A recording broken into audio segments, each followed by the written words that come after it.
যে বিভিন্ন কন্ট্রাব্যান্ড যে সমস্ত ড্রাগস এবং সাইকোট্রপিক সাবস্টেন্সেস সিজ হচ্ছে এগুলি কোর্টের পারমিশন নিয়ে এগুলি ডেস্ট্রয় করা হয়। এবং এই জন্য আমাদের গভর্নমেন্ট থেকে দুটো কমিটি করা আছে। একটা হলো ড্রাগ ডিসপোজাল কমিটি, তাদের একটা up to certain amount of the ওরা কোয়ান্টিটি অফ দ্য ওরা ডেস্ট্রয় করে। আর একটা কমিটি আছে যেটা high level drug disposal committee, আজকে আমরা যেটা করছি।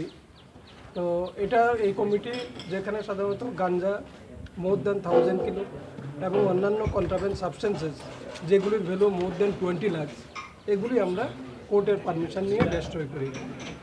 এবং আজকে প্রায় মোর দ্যান 6000 কেজি কন্ট্রাব্যান্ড যে নার্কোটিক্স গাঞ্জা আমরা এখানে ডেস্ট্রয় করছি।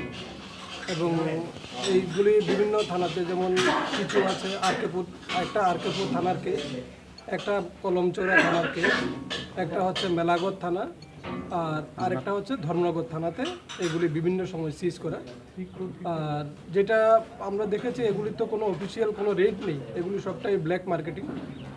এবং যেটা মার্কেট ভ্যালু এখন যেটা আছে আমাদের কাছ থেকে এনসিবি যে ন্যাশনাল যে কী বলে নার্কোটিক কন্ট্রোল ব্যুরো, তো ওদের কাছ থেকে আমরা একটা রেট নিয়েছি যেটা বলছে ব্ল্যাক মার্কেটে প্রায় অ্যারাউন্ড 5000 করে পার কিলো এগুলি বিক্রি হয়। এবং এইভাবে যদি আমরা রেট ক্যালকুলেশন করি এটার মার্কেট ভ্যালু প্রায় মোর দেন 3 crore আজকে আমরা যেটা ডেস্ট্রয় করছি।